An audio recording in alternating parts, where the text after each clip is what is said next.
پروین بابی 4 April 1954 سے 20 جنوری 2005 ایک ہندوستانی اداکارہ اور ماڈل تھیں جنہوں نے ہندی فلموں میں کام کیا۔ ہندوستانی سنیما کی بہترین اداکاراؤں میں سے ایک کے طور پر جانا جاتا ہے۔ وہ 1970 اور 1980 کی دہائی کی سب سے زیادہ معاوضہ لینے والی اداکاراؤں میں سے ایک تھیں۔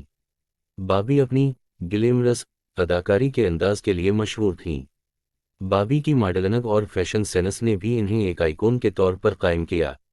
بابی نے اپنی اداکاری کا آغاز فلم چرترا 1973 سے کیا اور انہیں مجبور 1974 کے لیے پہچان ملی۔ انہوں نے دیوار 1975 کے ساتھ اپنی کامیابی حاصل کی اور اس نے اپنے آپ کو کامیاب فلموں جیسے کہ امر اکبر انتھونی 1977، سہاگ 1979، کالا پتھر 1979، دی برننگ ٹرین 1980، شان 1908 کے ساتھ قائم کیا۔ کرانتی 1981، کالیا 1981 اور نمک حلال 1982۔ 1976 میں وہ پہلی بالی ووڈ سٹار تھیں جو ٹائم میگزین کے سرورق پر نظر آئیں۔ 1991 کی فلم ارادہ نے ریٹائرمنٹ سے قبل ان کی آخری فلم میں نمائش کی۔ بابی کی ذاتی زندگی کو میڈیا نے اچھی طرح سے دستاویزی شکل دی ہے۔ کبیر بیدی، ڈینی ڈینزونگپا اور مہیش بھٹ کے ساتھ تعلقات کے سلسلے کے بعد وہ غیر شادی شدہ رہی تھیں۔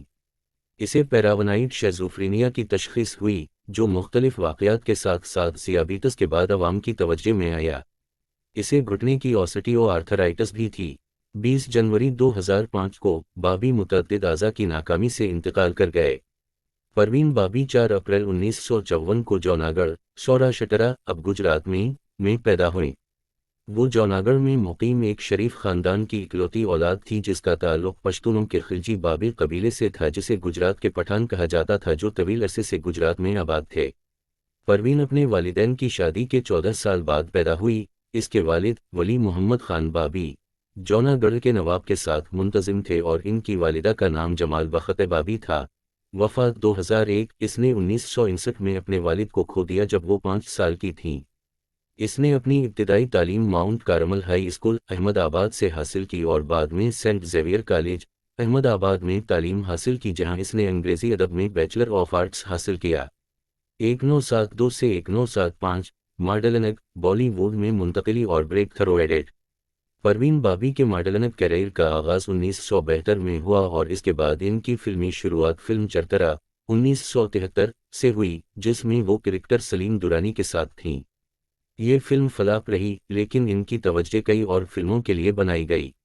بابی کو پہلی بار ڈرامہ فلم مجبور 1974 میں نیلا کے کردار کے لیے پہچان ملی۔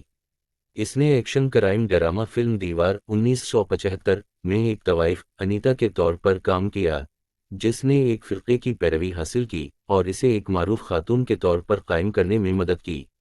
1975 سے 1982 قائم اداکارہ ایڈٹ۔ وہ 1970 اور 1980 کی دہائی کے اوائل میں کئی کامیاب فلموں میں نظر آئیں جن میں خاص طور پر امر اکبر انتھونی 1977 میں، جینی، سوہاگ 1979 میں، انو، کالا پتھر 1979 میں، انیتا، دی برننگ ٹرین 1979 میں شیتل کا کردار ادا کیا۔ 1980 شان 1980 میں، سنیتا، کالیا 1981 میں، شالینی رانی اور نمک حلال 1982 میں، نشا۔ پروین ہیما مالنی، ریکھا، شبانہ اعظمی، سمیتا پاٹل، زینت امان اور راکھی کے ساتھ اپنے دور کی کامیاب ترین اداکاراؤں میں سے ایک تھیں۔ اس نے امیتابھ بچن کے مقابل 8 فلموں میں کام کیا، تمام ہٹ یا سپر ہٹ۔ اس نے دیگر ہٹ فلموں میں بھی کام کیا جیسے کہ سوہاگ 1979، کالا پتھر 1979 اور نمک حلال 1982 میں، ششی کپور کے مد مقابل کالا سونا 1975، فیروز خان کے مقابل چندی سونا 1979 اور خان کے ساتھ 1979، 1983 دھرمیندر کے مقابل۔ بعد ازاں اپنے کیریئر میں وہ ونود پانڈے کی یہ نازدیکیاں 1982 جیسی آف بیٹ فلموں میں بھی نظر آئیں جس میں مارک زبیر کے مقابل دوسری عورت کا کردار ادا کیا اور نصیر الدین شاہ کے مقابل دل آخر دل ہے 1982۔ اس کا کیریئر اس وقت عروج پر تھا جب زیادہ تر ہیروئنیں ہندوستانی صفات میں گھری ہوئی تھیں، اور بابی ان چند اداکاراؤں میں سے ایک تھیں جن کا لباس مکمل طور پر مغربی تھا، اور اس نے انہیں ایک خاص طرز البلد فراہم کیا اور ہندوستان کی مردانہ غلبہ والی اور بدتمیزی والی سنیما میں بہت سی دیگر ہم عصر خواتین فنکاروں کو مسترد کر دیا گیا۔ جاگیر پروین بابی نے زینت امان کے ساتھ ان کی چینی ہوئی شکلوں، اچھی طرح سے مجسمہ سازی اور انگریزی لہجے کے ساتھ مغربی ہندوستانی ہیروئن کا لباس پہنا، اور بالی ووڈ کی خاتون پراما ڈونا کو ہمیشہ کے لیے ان کی خصوصیت کے انداز سے آگاہ کیا۔ درحقیقت اس نے مہان 1983 اور ایشانتی 1982 میں امریکی ٹیلی ویژن شو چارلیز اینجلس سے متاثر تیسرا کردار شبانہ اعظمی نے ادا کیا میں امان کے ساتھ کام کیا۔ چونکہ بابی کی شخصیت مغربی معیارات کی علامت تھی، بالی ووڈ کے پروڈیوسروں کے لیے اسے عام بھارتیہ ناری اور گاؤں کی گوری کے کردار دینا مشکل تھا۔ اس نے بنیادی طور پر مغربی اور گلیمرس کرداروں میں اداکاری کی، جس نے ان کی حیثیت ایک اعلیٰ ہیروئن کے طور پر قائم کی۔ وہ اس دور کی کئی تجارتی لحاظ سے کامیاب فلموں میں نظر آئیں، اور ان کے مرکزی ساتھی اداکار امیتابھ بچن، ششی کپور، فیروز خان، دھرمیندر اور ونود کھنہ تھے، جو 1970 اور 1980 کی دہائی کے تمام معروف ستارے تھے۔ اداکاری کے علاوہ بابی نے اپنے کیریئر میں بطور ماڈل بھی کام کیا۔ وہ عام طور پر فلم فیئر، دی سٹارڈسٹ اور بامبے ڈائنک سمیت ہر فلم میگزین کے صفحہ اول پر نظر آتی تھیں۔